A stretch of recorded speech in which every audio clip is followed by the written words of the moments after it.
Ya, selamat pagi saudara. Terima kasih Anda masih bergabung bersama kami di Kompas Jabar. Bagi tim sebesar Persib, bermaterikan pemain mahal dan berkelas, tuntutan dan harapan bobotoh pasti besar. Apalagi dengan status sebagai juara, Persib diharapkan bisa memberikan kemenangan. Namun musim ini, walaupun Persib dengan kemenangan 1-0 kemarin melawan Persiba berada di papan atas, namun secara permainan masih jauh dari harapan. Lantas apakah ekspektasi tinggi wajar disematkan oleh bobotoh kepada Persib Bandung? Menjawab pertanyaan tersebut, saya sudah bersama dengan Eko Nur Kristianto atau lebih dikenal dengan Eko Maung sebagai bobotoh serta peneliti hukum olahraga yang sudah bergabung bersama kami. Selamat pagi Kang Eko. Assalamualaikum Wilujeng Enjing, Sampurasun, Wilujeng Rampes. Enjing. Apa Selamat kabarnya pagi. Kang? Alhamdulillah baik kalau Persib menang kemarin ya. Lebih Persib fresh. menang kemarin ini kan kalau kita lihat skornya 1-0. Memang kalau dilihat tampaknya ekspektasi dari para bobotoh ini masih lebih besar begitu dengan hasil skor kemarin 1-0. Kang Eko bagaimana menilai pertandingan kemarin? Iya, sebetulnya pertandingan kemarin kita bicara ada hal yang lebih fundamental ya daripada sekedar skor gitu. Intinya Persib memang harus menang.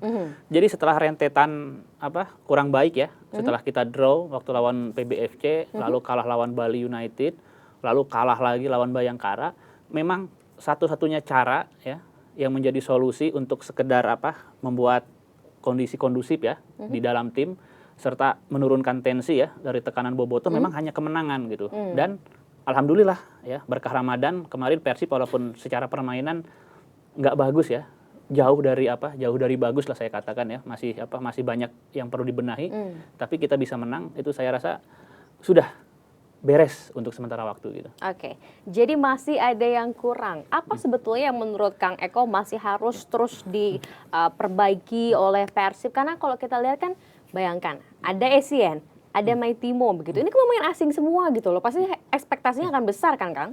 Iya, jadi sebetulnya orang atau pihak yang paling paham tentang kondisi tim itu adalah pelatih kepala ya. Dalam hal ini adalah pelatih Jajang Nurjaman Kang gitu. Janur gitu ya. Jadi kalau masalah teknis, taktik dan lain-lain saya tidak ingin bicara banyak ya, karena beliau lebih paham. Tapi yang perlu dipahami adalah bahwa Persib ini kan sebagus apapun ya bahan-bahan kalau kita masak nih ya seperti koki ya, sebagus apapun bahan baku kita ya, ada yang namanya selera ya, selera sama cita rasa ya. Nah inilah pelatih ini memiliki kewenangan full di situ ya untuk menentukan komposisi yang pas yang dia pikir paling tepat dan itu butuh waktu, nggak gampang gitu. Jadi memang tidak ada yang serba instan gitu ya. Oke, ini kan Kang Eko kalau kita lihat permainan di bawah arahan Kang Janur ini kan berbeda sekali ketika Persib menjadi juara kemarin. Kita tahu bahwa Persib ini dikenal sebagai spesialisnya rekrutmen atau pemain-pemain yang masuk ke Persib ini betul-betul diseleksi untuk bisa bergabung. Dan juga spesialis turnamen. Ini seringkali kalau kita lihat sangat sangat detail begitu dari pelatih manajemen untuk memilih pemain. Kang Eko melihat seperti apa? Iya, kalau untuk pemain kan berbagai cara ya, ada yang seleksi, ada yang via agen, kalau enggak mungkin di masa yang akan datang mungkin Persib punya semacam talent scout, lalu ada diklat Persib, lalu banyak juga klub-klub internal Persib di Bandung gitu ya. Itu banyak cara, banyak metode untuk mendapatkan pemain bagus ya. Tapi yang ada sekarang memang pemain seakan disuplai pemain gitu. Nah, ada hal-hal yang koridornya tidak bisa kita tembus loh. Kita hanya bisa menduga-duga gitu ya. Seperti ada yang mengatakan bahwa sebetulnya agak aneh nih. Kok Kang Janur menumpuk pemain di sektor pemain tengah ya, pemain bertahan ya, midfield defender seperti itu. Nah, itu ada hal-hal yang sebenarnya kita nggak paham, nggak mengerti ya, hanya bisa menduga-duga dan hanya Kang Janur yang tahu gitu. Tapi saya pikir kalau untuk masalah rekrutmen pemain bagus semua gitu. Siapa sih pemain yang nggak pingin main di Persib gitu? Apalagi untuk tataran lokal gitu. Saya pikir kalau untuk kualitas materi ini nggak diragukan gitu. Mungkin hanya butuh waktu saja untuk biar matching gitu ya. Oke. Kalau kita lihat dari mental pemain, sebetulnya kalau kita lihat dari pertandingan kemarin ini bukan gol dari Maitimo yang menarik, namun gagalnya eksekutor penalti dari Fujovic begitu. Apakah suasana kemarin akhirnya menggoyahkan mental dari para pemain? Kang Eko melihat seperti apa? Iya, kalau goyah jangankan pemain di lapangan ya yang ambruk gitu ya, lemes ya. Penonton juga lemas kemarin saya nonton langsung di stadion. Jadi kalau untuk Fujovic kita sebetulnya berkaca kepada kasus sebelumnya ya, ketika yang menembak itu Essien ya. Itu kan langsung walaupun dalam acara konferensi pers ya, itu langsung diklarifikasi bahwa sebetulnya tugas menembak penalti adalah Fujovic bukan diambil Essien. oleh Essien, lalu Essien dianggap nggak serius gitu ya. Jadi masalahnya adalah ada instruksi yang tidak dilaksanakan di lapangan gitu kan. Nah tapi kalau kemarin itu berbeda. penalti yang mengambil memang orang yang harusnya mengambil penalti, dan ketika itu gagal ya itu banyak faktor, inilah sepak bola gitu, bisa kipernya yang bagus, kalau enggak memang ya bukan harinya Vujovic aja. Jadi kalau saya rasa masalah gagal penaltinya nggak ada masalah, nggak ada yang perlu kita cari-cari dengan rumit gitu ya. Saya rasa untuk tentang penaltinya gitu. Tapi ketika penalti itu membuat ada sedikit down mental ya, iyalah pasti lemes lah. Tapi ya itulah, seorang Maitimo di sini dia bisa menjadi pembeda, itu luar biasa gitu, saya pikir. Oke, baik. Ini kan pemain Persib kemarin juga mungkin seperti yang tadi Kang Eko katakan, lemas begitu melihat bagaimana performa dari pemain begitu. Sebetulnya wajar atau tidak ekspektasi tinggi Bobotoh kepada Persib ini? Oh, wajar sekali ya. Bahkan ekspektasi ini kan adalah imbas dari sebetulnya aset terbesar Persib ya. Jadi dalam sepak bola profesional ini ya, walaupun Persib sekarang berada di bawah naungan PT PBB ya, sebagai suatu perseroan terbatas ya. Jadi banyak hal ya, konsekuensinya memang lebih privat ya, lebih antar personal ya, secara keperdataan terutama masalah kontrak, tanggung jawab ya. Jadi betul, memang tanggung jawab secara profesional ya, para pemain ini memang kepada manajemen, kepada PT ya. Mereka dianggap sebagai orang yang mendapatkan gaji, dapat bayaran, tanggung jawab mereka kepada orang yang ngebayar, kepada perusahaan ya, PT PBB. Tapi jangan lupakan bahwa Persib ini memiliki ikatan emosional serta historis ya, dengan para bobotoh, dengan warga Bandung, warga Jawa Barat ya, dan itu nggak mungkin lepas gitu, nggak mungkin lepas. Bahkan kalau kita cari legitimasinya ya, Persib tidak bisa sebesar sekarang tanpa bobotoh. Mengapa? Karena klub profesional ini kan memiliki 4 ya sumber penghasilan utama ya. Yang pertama adalah tiket penonton, jelas itu bobotoh kontribusi. Penjualan merchandise, jelas bobotoh juga kontribusi. Yang kedua, yang ketiga dan keempat adalah hak siar TV dan sponsorship ya. Di mana sebetulnya kan ini masalah daya tawar kan. Ya, pihak PT PBB juga nyari sponsor pasti menjual-jual dalam tanda kutip ya basis masa mereka. Jadi Bobotoh ini cukup besar punya andil untuk Persib begitu ya? Betul, sangat. Bukan cukup besar lagi, mungkin istilahnya pemasukan utama klub ya secara profesional. Kalau nggak ada Bobotoh ya nggak bisa kayak sekarang gitu. Oke, baik. Kemudian kalau kita lihat juga sebetulnya dari kejadian kemarin pada saat Persib kalah melawan Bayangkara FC begitu ya. Dan dengan turunnya akhirnya Bobotoh ke lapangan ini, apakah karena memang sebegitu besarnya emosional dari para bobotoh kepada Persib, tapi wajar atau tidak dengan perlakuan atau tingkah yang dilakukan begitu kemarin? Iya, saya melihatnya dari dua aspek ya, secara sosiologis dan secara yuridis ya. Kalau secara yuridis, secara hukum, aturan nggak boleh itu ya, jelas itu nggak boleh. Tidak boleh turun langsung ke lapangan ya? Aturan turun ke lapangan, karena dalam law of the game FIFA, tidak ada satu unsur pun yang boleh memasuki lapangan ya, lapangan hijau itu 60 kali 110 tanpa seizin wasit. Dan ini bukan cuma satu orang kan, banyak ya, itu jelas nggak boleh ya. Tapi secara sosiologis, saya bisa mengerti, saya bisa paham. Tapi terlalu berlebihan tidak dengan sikap langsung turun ke lapangan itu? Sebagai supporter saya katakan tidak. Saya sebagai seorang supporter sepak bola, sebagai seorang bobotoh saya katakan dari tidak. Dari kacamata hukum, melihatnya seperti apa? Iya, dari kacamata hukum ya, penegakan aturan law of the game, yaitu nggak boleh, bukan masalah berlebihan lagi, itu mah nggak boleh gitu.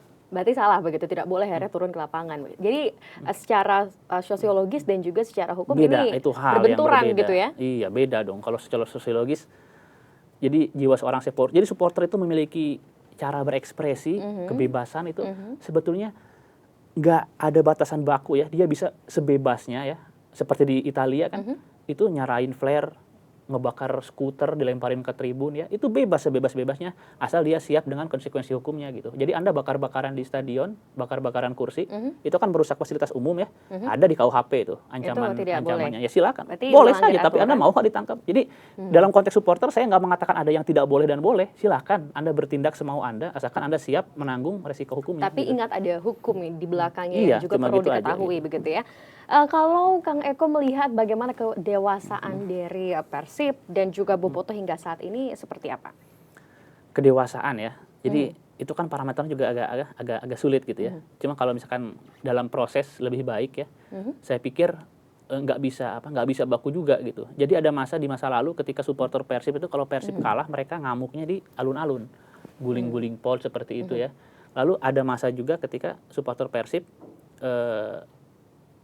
mulai meninggalkan kebiasaan buruk itu ya, dengan banyaknya orang nonton ke stadion pakai kendaraan bermotor ya.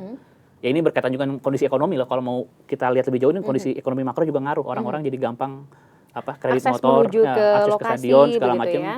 ternyata pindah ke Jalak Harupat ya. Masa ada Jalak Harupat Persib kalah sengaja ngamuk di alun-alun kan repot ya. Jadi banyak hal gitu. Jadi kalau misalkan kedewasaan ini nggak bisa ada baku apakah Bobotoh sudah dewasa atau tidak, nggak bisa. Karena kita lihat terus dinamikanya gitu. Kita nggak tahu kan Persib ntar 10 tahun lagi, 3 tahun lagi seperti apa gitu. Sedangkan Bobotoh adalah kerumunan ya. Nggak ada norma-norma yang bisa mengikat mereka secara pasti gitu. Sekarang mereka santun karena Persibnya menang ya. Siapa tahu mereka ngamuk lebih gila lagi daripada di Bekasi, kan kita nggak pernah tahu gitu. Tapi kita harapkan Persib semakin tahun semakin dewasa juga untuk memandang, terutama untuk Bobotoh gitu ya, memandang bagaimana hasil pertandingan dan lain-lain. Kemudian setelah pertandingan tadi malam, ini bagaimana kira-kira Kang Eko melihat apakah nanti ada pengaruhnya untuk Persib maupun juga Bobotoh? Iya jelas ya. Untuk Persib secara tim ya, pertandingan tadi malam itu jelas akan meningkatkan kepercayaan diri mereka ya. Apalagi setelah ini kan mereka tandang terus. Jadi untuk bulan puasa, Persib main di kandang itu memang cuma 1 game kemarin ya. Sisanya tuh tandang keluar, dan ujian berikutnya bukan hal yang mudah lawan Barito Putra. Nanti akan mau Barito ya? Lawan Barito Putra itu juga ujian yang cukup sulit ya.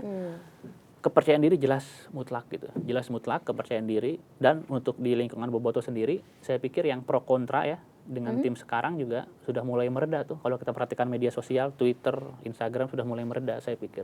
Jadi karena netizen memang cukup punya kritis begitu ya untuk menanggapi hasil pertandingan dan lain-lain. Netizen khususnya Bobotoh di Bandung sangat unik saya pikir ya. Jadi ini kan kultur juga nih, kultur priangan ya, kultur priangan orang Sunda, orang Bandung. Mereka tuh kan mudah luluh ya dengan hal-hal yang terkait jasa, terus nostalgia, hal-hal baik, kesantunan. Jadi yang kemarin-kemarin banyak sekali gelombang agar Jajang Nurjaman out gitu-gitu ya. Janur out itu ya hashtagnya. Itu kan berubah, saya amati dari sekitar hari Selasa ya, ketika begitu banyak media sosial memposting nostalgia ya, masa-masa juara, terus keberhasilan Kang Janur bahwa Persib juara tuh bukan cuma pas pelatih, tapi pemain pernah, asisten pelatih pernah gitu. Itu tiba-tiba Rabu Kamis tuh berubah tuh. Tapi ini kalau kita lihat kan memang Kang Eko, kalau Liga 1 ini kan sudah sampai dengan detik ini begitu banyak pelatih-pelatih yang akhirnya bergugulan. Salah satunya adalah dengan Persib ini. Kang Janur juga sempat bahkan sudah berencana untuk keluar begitu. Kemudian juga ada Aji Santoso dari Arema juga berencana untuk keluar. Kang Eko melihat seperti apa ini? Jadi dalam sepak bola ya, konsekuensi paling logis kita nyari kambing hitam terhadap kegagalan suatu tim memang ke pelatih gitu ya, ke pelatih. Karena kan paling krusial gitu dianggapnya. Iya, anggap suatu tim kalah gara-gara di final ya, gara-gara dua pemainnya gagal penalti ya. Itu yang jadi kambing hitam tetap ke pelatih biasanya. Jadi itu konsekuensi paling logis dan rasional ya, ketika satu tim sepak bola dianggap pasti yang disalahkan pelatih begitu ya. Pasti pelatih itu. Kecuali ada hal-hal lain yang di luar kebiasaan ya, misalkan pemainnya memang parah banget atau itu mungkin bisa ya. Tapi pada umumnya memang pelatih di Inggris, di Italia seperti itu gitu. Dan ini hal yang biasa, kita jangan menganggap mundurnya pelatih atau sebagai suatu hal yang luar biasa ya. Di Italia juga sekelas misalkan Mourinho segala macam sudah pernah merasakan itu masalah berhenti tengah jalan atau apa ya. Di netizen, bukan hanya netizen tapi mungkin juga dari tim juga cukup berat begitu ya untuk para pelatih ini tampaknya ya. Kita nanti akan bahas lagi Kang Eko. Setelah jeda kita akan melanjutkan pembicaraan mengenai apakah Persib akan mendapatkan sanksi seperti halnya Persegres. Tetaplah di Kompas Jabar, kita akan segera kembali membahas informasi menarik untuk Anda.